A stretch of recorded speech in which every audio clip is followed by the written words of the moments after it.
مفتی اعظم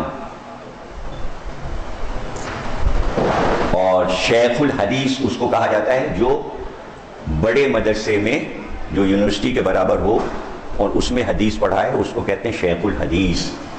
تو مفتی شام زئی بن نوری ٹاؤن کا مدرسہ کراچی، اس کے شیخ الحدیث تھے مفتی شام زئی جو قتل ہو گئے، اور ان سے میری اچھی دوستی تھی. تو انہوں نے امام مہدی پہ کتاب لکھی علم حدیث کی روشنی میں. چونکہ وہ طلباء کو پڑھاتے تھے علم حدیث، تو اس میں علم حدیث میں ضروری ہے یہ بتانا کہ مہدی پر کتنی حدیثیں ہیں. اور بہت اچھی 250 صفحے کی کتاب انہوں نے لکھی مفتی صاحب نے، اور انہوں نے کوئی کتاب ایسی نہیں ہے شیعہ سنی کی جس سے یہ ثابت نہ کیا ہو کہ مہدی کی آمد ہے، ظہور ہے اور حتمی ہے، ہو کے رہے گا سرکار کی حدیثوں کی روشنی میں. تو اتنے عقیدے کے بعد پھر یہ ہوا کہ ذرا جب ذہن کھلے اور فکریں بلند ہوئیں تو میڈیا نے کراچی کے جتنے بھی ٹیلی ویژن تھے سب نے ہفتہ وار کئی مہینے تک پروگرام امام مہدی پہ دیے اور سب نے کھل کے اظہار کیا. اب اس میں یہ ہے بس ذرا سا کہ تھوڑی تھوڑی سی باریکیاں ہوتی ہیں، تو اس جگہ سے گزرنا ظاہر ہے کہ حدیث جو ہے علم حدیث وہ صراط پہ چلنا ہے. ذرا سے میں لڑکھڑائے ادھر گرے ادھر گرے، تو اب اس میں ظاہر ہے کہ بحث میں بحث تو نکلتی ہے. تو سب چیز پہ یقین، ہاں وہ آئیں گے، اس طرح آئیں گے، ظہور ہوگا، یہ ہوگا، یہ ہوگا، یہ ہوگا، یہ ہوگا. لیکن کہیں کسی نے یہ سوال کر لیا بیچ میں، ان کے جوش بیان میں ولی راضی صاحب ہیں مولانا، بہت بڑے عالم ہیں، ان سے پوچھ لیا گیا کہ جب وہ آئیں گے تو کون سی شریعت لائیں گے، کون سی شریعت لائیں گے. تو کچھ دیر کے لیے ان کو پسینہ آ گیا اور انہوں نے ایسے کر کے پوچھ کے وہ فقہ حنفی لائیں گے، شریعت ابو حنیفہ لے کے آئیں گے. حالانکہ یہ کہیں بھی حدیث نہیں لکھی کہ کون سی شریعت لے کے آئیں گے، بلکہ یہی لکھا ہے کہ وہ یہی کہیں گے میں اپنے جد کی شریعت لایا ہوں. حالانکہ یہ کہہ دینا دیکھیں کتنا آسان تھا کہ شریعت محمدی لے کر آئیں گے، فقہ محمدی لے کر آئیں گے، لیکن انہیں ہو گئی گھبراہٹ اور فوراً انہوں نے قیاس سے کام لے لیا. پھر اسی طرح ایک اور عالم سے سوال ہوا کہ جناب حضرت عیسیٰ آئیں گے تو بلند کون ہوگا؟ تو انہوں نے کہا ظاہر ہے کہ حضرت عیسیٰ نبی ہیں، وہ بلند ہیں. پھر قیاس آ گیا، پھر قیاس آ گیا. بھائی جتنی حدیثیں رسول کی موجود ہیں اسی میں سے بتائیے، اپنی طرف سے جوڑنے کی کیا ضرورت ہے. تو پھر اس کا جواب میں نے یہ دیا تھا کہ اگر عیسیٰ بلند ہیں اور عیسیٰ نماز پڑھائیں گے تو دین محمدی ختم ہوا، الوداع. اب تو عیسائیوں کے مزے آ گئے کہ نبی ہمارا ہے، تمہارا نبی نہیں آیا، تمہارا تو امام آیا ہے، ہمارا نبی آیا ہے. تو یہ وہ باریکی ہے جو لفظ میں نے کہا کہ علم حدیث صراط پہ چلنا ہے. ذرا سے میں آپ لڑکڑائے اور یہ اس لیے کہ یہیں پر یہ مسئلہ حل کرنا ہے کہ اللہ نے عیسیٰ کو کیوں زندہ رکھا، عیسیٰ کو کیوں زندہ رکھا، چوتھے آسمان پہ کیوں بلایا، اور مہدی کی آمد پر عیسیٰ کیوں آئیں گے. یہ کیوں نہ کہا رسول اللہ نے کہ خضر آئیں گے، الیاس آئیں گے، ادریس آئیں گے. یہ کیوں نہ کیا اللہ نے کہ جو نائبین انبیاء ہیں ان میں سے کسی کو زندہ رکھتا. توجہ کیجئے گا میں کیا بات کہہ رہا ہوں، یہ باتیں کہیں لکھی نہیں ہے، میں آپ کو سمجھا رہا ہوں علم کلام سے. لکھا ہوا تو میں سنا چکا، اس کی شرح میں کرتا ہوں نا، اس کو سمجھنے کی کوشش کیجئے کہ میں کہہ کیا رہا ہوں. میں بیک گراؤنڈ میں آپ کو لے جا رہا ہوں، میں سمجھانے کے طریقے اختیار کرتا ہوں، کبھی ادھر سے کبھی ادھر سے کبھی ادھر سے، تاکہ بات آپ کے ذہن نشین ہو جائے.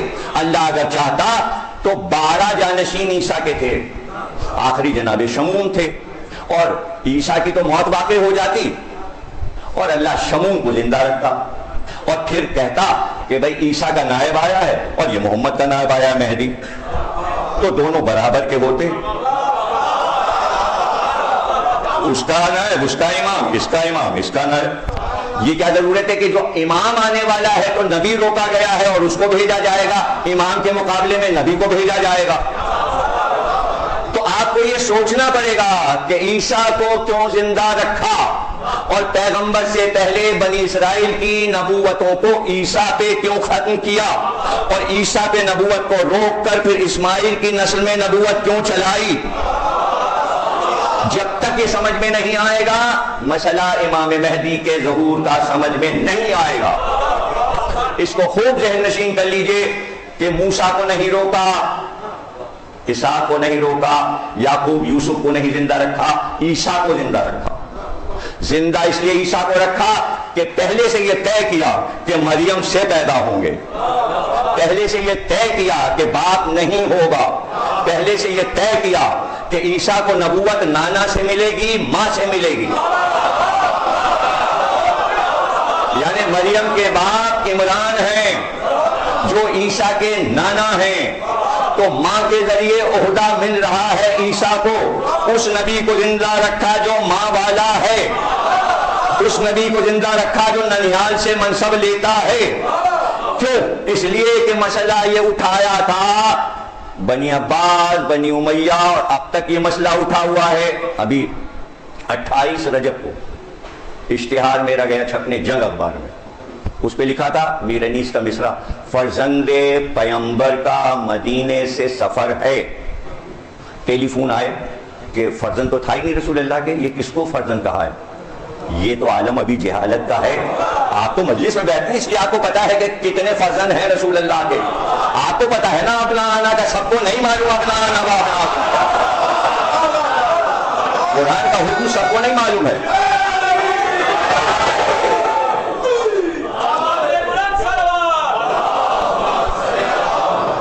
آپ کو تو ہر چیز آسان لگتی ہے. بابا پوری امت کے لیے بڑی مشکلیں ہیں. آپ کو جو بھیجا ملا ہے نا اس کی تو بڑی اوور ہالنگ ہوئی ہے. فرشتوں نے بڑا اسے ٹاکا ہے، سیا ہے باریک سوئی سے، بڑے نازک ٹاکے لگے ہوئے ہیں اس میں. لیکن جہاں بڑے بڑے سوؤں سے اور جس سے لحاف سیا جاتا ہے اس سے اگر دماغ سی دیے گئے ہوں اور بڑے بڑے دھاگے لگے ہوں موٹے موٹے جس سے شامیانے اور کناتیں سی جاتی ہیں، تو آپ اپنا جیسا دماغ ہر ایک کا مت سمجھے. ہر ایک کا دماغ برابر نہیں ہے. موٹی موٹی عقلیں، موٹی موٹی عقلیں، لفظ موٹا جو استعمال ہوتا ہے عقل کے لیے، موٹی عقل. موٹی عقل یہ نہیں کہ بڑی مضبوط ہے اور باریک عقل جو ہے وہ نازک ہے. نہیں، موٹی عقل جو ہے وہ زیادہ ٹوٹنے والی، گرنے والی، بے ہوش ہونے والی ہے. تو جہاں ایسا ہو تو وہ چوکے کہہ رہے فرزند رسول. تو چونکہ مسئلہ اٹھایا جا چکا کہ محمد کے کوئی وارث نہیں تھا، بیٹا نہیں تھا، بیٹا نہیں تھا، تو ایام جہالت والے جو بیٹھے تھے وہ بھی کہہ رہے تھے ابتر ہے، ابتر ہے، بیٹا نہیں، ابتر ہے، بیٹا. اللہ نے جواب دیا انا اعطیناک الکوثر فصل لربک وانحر، نشانے کا ہو الابتر، ہم نے کوثر دے دیا. لوگ خوش ہو گئے، کوثر رسول اللہ کو مل گیا، ہمیں پینے کو بڑا پانی ملے گا وہاں اور رسول اللہ ہمیں پانی پلائیں گے. تو جو اب تک پانی سمجھ رہا ہو کوثر کو، تو اس نے اپنے دین و ایمان پہ پانی پھیر دیا، سب سیلاب میں بہہ گیا. لوگ کو انتظار کرتے ہیں. دیکھیں نا، بری باتوں کے لیے کہا جاتا ہے منہ سے بری بات نہ نکالو. پیغمبر کی حدیث ہے منہ سے بری بات نہ نکالو. کبھی کبھی ایسا ہوتا ہے منہ کی نکلی بات ہو جاتی ہے. بارشیں ہوئی نہیں ہوئی، اعلان آ گیا، ہم نے سارے انتظامات سیلاب کے کر لیے ہیں. بادلوں نے سن لیا، وہ بھاگ گئے کہیں. پہلے ہم برسیں گے نہیں تو سیلاب کیسے آئے گا. اب یہاں تو مسئلہ یہ ہو گیا کہ بھئی خوش سب لوگ بھئی سندھ بعد میں امریکن آئیں گے، ڈالر لے کے آئیں گے، گاؤں گاؤں جائیں گے، خوب پیسے بٹیں گے، منسٹریاں پیسے رکھیں گی. تو یعنی بری چیز کا بھی انتظار ہے کہ سیلاب آ جائے. اور بھئی کہو باران رحمت ہو، بارش ہو، کھیت سیراب ہو، سیلاب نہ آئے سیراب ہو. سیلاب تو بربادی ہے، تو بربادیوں کا لوگ انتظار کرتے ہیں کہ اس میں کچھ فائدہ ہوتا ہے. تو یہ دین ایمان کیسا دین ایمان ہے؟ اسی کو رسول اللہ نے کہا خالص رکھو اور گمان اور شک کا دین نہ رکھو، یقین والا دین رکھو اور اچھی باتوں پہ یقین رکھو. تو باریک عقلیں ہی یہ سمجھ سکتی ہیں کہ فرزندان رسول کیا ہے. حالانکہ سب کہتے ہیں کہ ہم سب فرزندان توحید ہیں، ہم سب فرزندان محمد ہیں، ہم ہی کوثر ہیں، پوری امت جو ہے یہی رسول اللہ کی فرزند ہے. اس لیے کہ فرزند نہیں تھا، لیکن اللہ نے مہر لگا دی. ابناءنا و ابناءکم کہتے، بیٹوں کو لے کے آؤ. تو حسن اور حسین بیٹے ہو گئے. اس کے باوجود قرآن کی آیت کو نہیں مانا. بنی امیہ اور بنی عباس نے کہا بیٹا نہیں تھا، وارث نہیں تھا، نواسہ وارث نہیں ہوتا. یہ بحث اٹھا دی نواسہ وارث نہیں ہوتا، لیکن حسن حسین نے ثابت کیا کہ وراثت ہمیں ملی ہے. رسول اللہ نے حدیث دے دی یہ دونوں میرے بچے، کھڑے ہوں تو امام، بیٹھ جائیں تو امام. یہ سر سے پیر تک امام ہے. یہ لوح محفوظ کا مطالعہ کرتے ہیں اگر جھولے میں ہوں. سوات محرقہ مشہور کتاب ہے حدیثوں کی، اور اس میں یہ ساری روایتیں جو میں نے جلدی جلدی آپ کو سنا دی، کھڑے ہوں تو امام، بیٹھے تو امام، لوح محفوظ میں ہو، جھولے میں ہو تو لوح محفوظ کا مطالعہ کرتے ہیں، چاہے وہ حسن ہو یا حسین ہو، اور یہ امام ہے. یہی وجہ تھی کہ بچپن میں رسول اللہ کے سامنے جب بھی نام لیا جاتا تھا تو پوری امت کے لوگ کہتے تھے امام حسن، امام حسین، امام حسن. کبھی ایسا ہوا ہی نہیں لفظ امام امت نے پہلی بار سنا حسن اور حسین کے ساتھ تو سمجھ میں آیا لفظ امام بھی ہے وجود میں. اور یہ واحد دو نام ہیں جو بغیر امام کے نہیں لیے جاتے. فوراً کہا جاتا ہے امام حسن، امام حسین، امام، اور اچھے بھی لگتے ہیں یہ نام امام کے ساتھ. امام کا لفظ اچھا لگتا ہے انہی دو شہادتوں کے ساتھ، نہیں اچھا لگتا کسی کے ساتھ.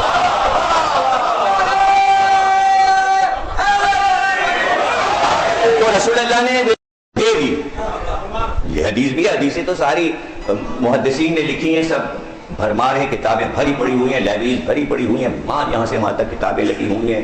ترمذی پڑھ لیجئے، مسند احمد بن حنبل پڑھ لیجئے، جتنی حدیثیں آپ کو یاد ہیں اہل بیت کی شان میں وہ سب امام احمد بن حنبل نے لکھ دی. میں غدیر، عبیدہ، غدیر، خیبر، خندق، جتنی حدیثیں سب امام احمد بن حنبل نے لکھی. پورا غدیر کا خطبہ اپنے مسند میں انہوں نے لکھا ہے. انگریزی میں ترجمہ ہو گیا، امریکہ کی لائبریریز میں، لندن میں مسند احمد بن حنبل انگریزی میں رکھی ہے، عربی میں بھی رکھی ہے، اور باہر کے اسکالر اسی کو پڑھتے ہیں، انہیں پتہ ہے کہ یہ حدیثیں ساری لکھی ہوئی ہیں امام احمد بن حنبل نے.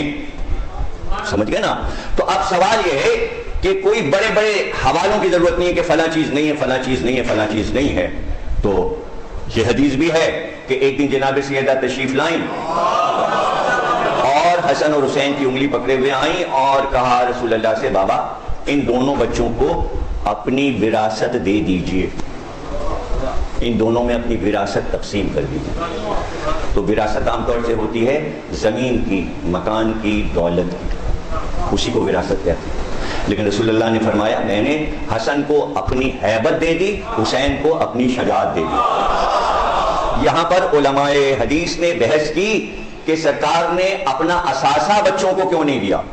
کہتے یہ میرا مکان حسن حسین کا، یہ میری ابا قبا، یہ عصا، یہ گھوڑا، یہ اونٹ سب نواسوں کا، بلکہ آپ نے وراثت میں ایک کو ہیبت ایک کو شجاعت دی.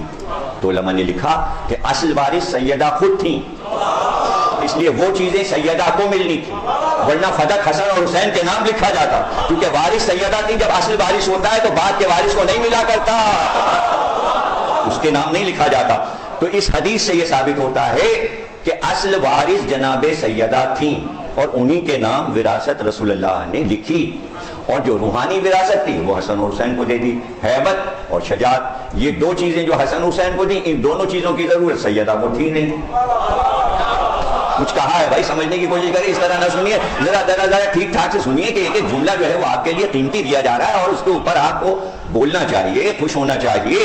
تو شجاعت اور ہیبت سیدہ کو نہیں چاہیے تھی، اس لیے کہ سیدہ کی ہیبت صرف ان کی کالی نقاب ہے، ان کی شجاعت ان کا خطبہ ہے جو بھرے دربار میں انہوں نے دیا. تو حسین کی شجاعت عملی طور پہ نظر آئے گی، ہیبت عملی طور پہ نظر آئے گی جسے دیکھا جا سکے. حسن اور حسین سے دیکھا جائے گا کہ ہیبت رسول کیا ہے اور شجاعت رسول کیا ہے، اور دنیا نے دیکھ لیا.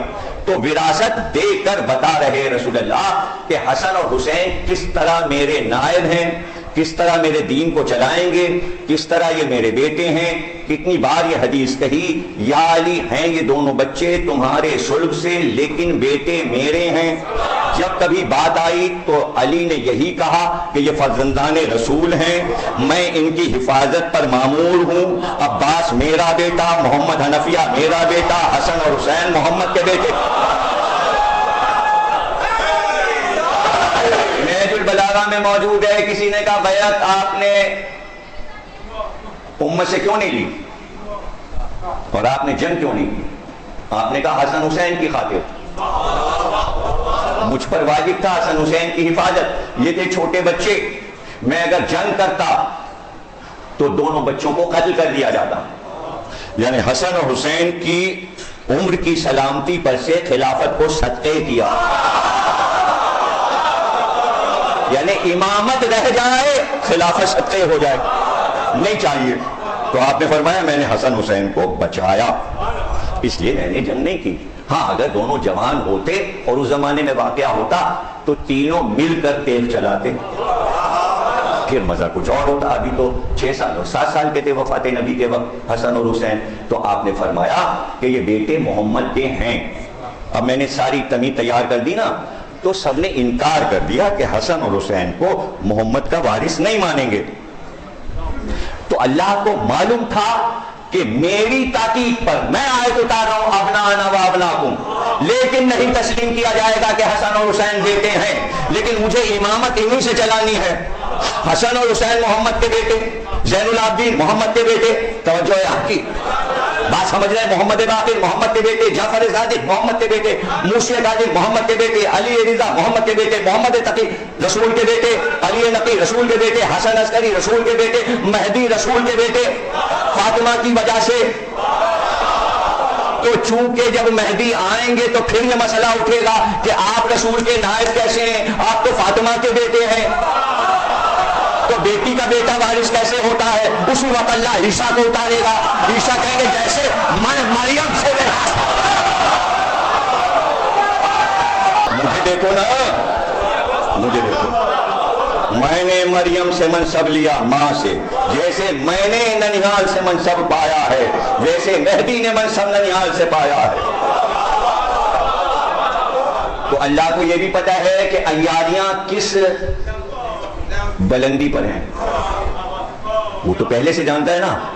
تو دلیل عیسیٰ قائم کر دیتے. توجہ ہے نا آپ کی؟ ایک ہی نقطہ تو اس میں رہ گیا، آخری تو وہی نقطہ ہے عیسیٰ کے ذکر میں جو اب کہنے جا رہا ہوں. جب عیسیٰ کہتے ماں کی طرف سے مجھے منصب ملا ہے، تو مہدی کو بھی ماں کی طرف سے ملا ہے. جیسے میں عمران کا وارث ہوں، جیسے میں 1,24,000 انبیاء کا وارث ہوں، ویسے ہی مہدی جو ہے وہ ابراہیم سے لے کے محمد تک کا وارث ہے، بلکہ آدم سے لے کر مجھ تک کا وارث بھی یہی ہے. اور یہ 11 اماموں کا وارث ہے. ساری گواہیاں عیسیٰ نے دے دی. گواہی دینے کے لیے تو آئیں گے، اب عیسیٰ کا کام ہی کیا رہ گیا؟ معصوم نبی کو رکھا اس لیے کہ معصوم کی گواہی معصوم دیتا ہے. رسول اللہ نے مولا علی کی گواہی دی، من کن کو مولا ہو، معصوم نے گواہی دی. پھر مولا علی کی گواہی امام حسن امام حسین نے دی. پھر امام حسن کی گواہی امام حسین نے دی. معصوم حسین کی گواہی زین العابدین نے دی. ان کی گواہی 5ویں امام نے، ان کی گواہی 6 امام نے، ان کی گواہی 7ویں امام نے، ان کی گواہی 8ویں امام نے، ان کی گواہی 9ویں امام نے، ان کی گواہی 10ویں امام نے، ان کی گواہی 11ویں امام نے، 11ویں امام کی گواہی 12ویں نے دی. اب 12ویں کی گواہی کے لیے معصوم کہاں سے آتا؟ اس لیے عیسیٰ کو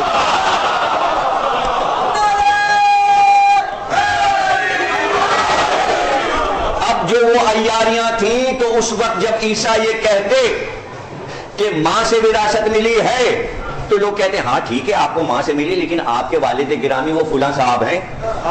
نہیں سمجھے، کچھ نہیں سمجھے، کچھ نہیں سمجھے. لوگ کہتے ہیں ماں سے تو ملی ہے لیکن آپ اپنے باپ کے تو وارث ہیں نا، اس لیے باپ ہی نہیں رکھا کہ جب مور کا دلیل کوئی چاہے کہ کہیں سے عیسیٰ کا ددیال دکھا دے تو ددیال غائب کر دیا.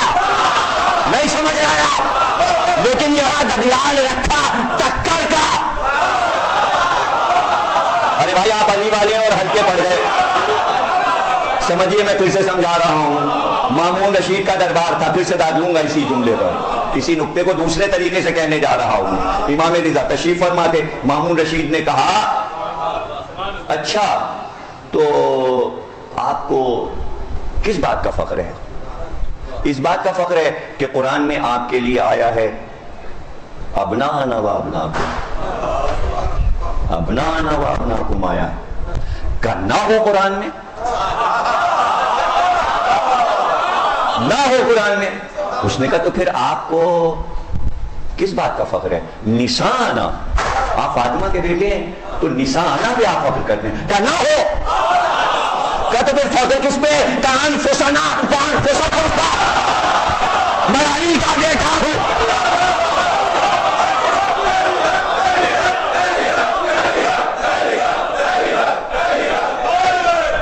میں علی کا بیٹا ہوں۔ تو جملہ تو سن لو، جہاں عیسیٰ سر جھکائیں گے کہ باپ کہاں ہے، وہ مہدی کہے گا میرا باپ ابو تراب ہے جو آدم کا باپ تھا، علی میرا۔ تو کائنات میں ایسا فخر کس کو کہ باپ علی ہو اور ماں فاطمہ۔ اس لیے بار بار یہ کہا کہ امامت ابو طالب کی نسل میں ہوگی۔ پھر فرمایا رسول اللہ نے کہ کوئی ابو طالب کی نسل میں امام بن جائے، اس لیے کہ 4 بیٹے ہیں ابو طالب، پھر قید لگائی وہ فاطمہ کا بیٹا ہو، میری بیٹی یہ بھی نہیں کہا کہ فاطمہ کا بیٹا ہو، ورنہ کوئی بھی فاطمہ کا نام رکھ کے اور اس کے بیٹے کو کہتا ہے یہ مہدی ہے، کہ میری بیٹی فاطمہ کا بیٹا ہوگا مہدی۔ شرط لگا دی، شرط لگا دی، اس لیے اتنا فرمایا کہ اس میں کوئی فرق نہیں ہو پائے گا۔ یہ تو یقین ہے کہ نسل محمد میں ہوگا، فاطمہ کا بیٹا ہوگا، نسل علی میں ہوگا، اور یہ تو اتنا رٹا ہوا ہے لوگوں کو، اتنا رٹا ہوا شجرہ ہے کہ یہ شجرہ تو مسلمان بھول ہی نہیں سکتے، اس لیے کہ کسی مزار پہ جا ہی نہیں سکتے جب تک یہ نہ کہہ دیں ہاں یہ تو حسن ہی ہیں، یہ حسین، چاہے وہ عبد القادر جیلانی ہو، چاہے معین الدین چشتی ہو اور نظام الدین اولیاء ہو، شجرہ تو یہیں سے مانگے میں جاتا ہے، شجرہ تو یہیں سے مانگے میں جاتا ہے۔ تو یہ جو لاکھوں مزار بنے ہوئے ہیں اور سارے سادات قبروں میں لیٹے ہوئے ہیں، تو کیوں جا رہے ہیں آپ وہاں؟ بھائی سید صاحب ہیں، سید صاحب ہیں، تو پھر وہ سیدوں کا سید آنے والا کہ جس کی گواہی یہ قبروں سے نکل نکل کے دیں گے کہ یہی ہمارا امام ہے، یہی ہمارا امام ہے۔